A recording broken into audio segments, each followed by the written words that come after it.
মিশকার সোনার কাছে আসা। মিশকা যিনি নার্স সেজে সোনার কাছে আসে, সোনাকে অবাক করে দিয়ে বলে, "আমি তো মিশকা তোমার মা তো কখনোই আমাকে বিশ্বাস করেনি। আমি তোমাকে বাঁচিয়ে এখানে নিয়ে এলাম।" মিশকা জানান, তার কাছে সোনার অতীতের অনেক তথ্য রয়েছে এবং সে জানায় সোনার মা বীরকে বাঁচানোর চেষ্টা করতে গিয়ে সোনাকে মেরে ফেলতে চেয়েছিল। সোনা অবাক হয়ে মিশকার কথা শুনে এবং মিশকা তাকে আশ্বস্ত করে যে সে কাউকে কিছু বলবে না, বিশেষ করে তার বাবা-মাকে।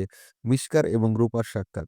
মিশকা বাইরে বেরিয়ে এসে রূপাকে দেখে এবং সে রূপাকে কিছু সময়ের জন্য থামিয়ে কথা বলতে চায়। ঠিক তখনই সূর্য এসে রূপাকে জিজ্ঞেস করে, "তুমি এখানে কি করছো?" রূপা উত্তরে বলে, "আমি নার্সের সাথে কথা বলছিলাম।" সূর্য যখন মিশকার কথা বলতে যায়, মিশকা তাড়াহুড়া করে সেখান থেকে চলে যায়, যেন কোনো কিছু গোপন রাখতে চায়। এরপর রূপা সূর্যকে জিজ্ঞেস করে, "আমি কি অলির কেবিনে থাকতে পারি?"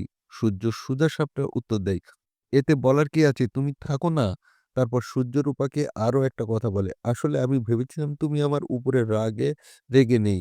এবং রূপা এই বিষয়ে উত্তর দেয়। দীপার শ্রেয়ারের কাছে অভিযোগ। এরপর দীপা শ্রেয়ানকে এসে বলছে, "তুমি আমার মেয়ের সাথে যা করছো তার জন্য তোমাকে ওর কাছে ক্ষমা চাইতেই হবে।" শ্রেয়ান দীপার কথায় বিরক্ত হয়ে বলে, "আপনি জানেন না আমার বাবা কত ক্ষমতা?" দীপা তার উত্তর দেয়, "কিছুটা হলেও জানি। তুমি তো মুম্বাইয়ে আছো আর লন্ডন বলে কাজ চালাচ্ছ। আসলে দোষটা তোমার। তোমার বাবা-মা তোমাকে সঠিক শিক্ষাটা দিতে পারেনি।"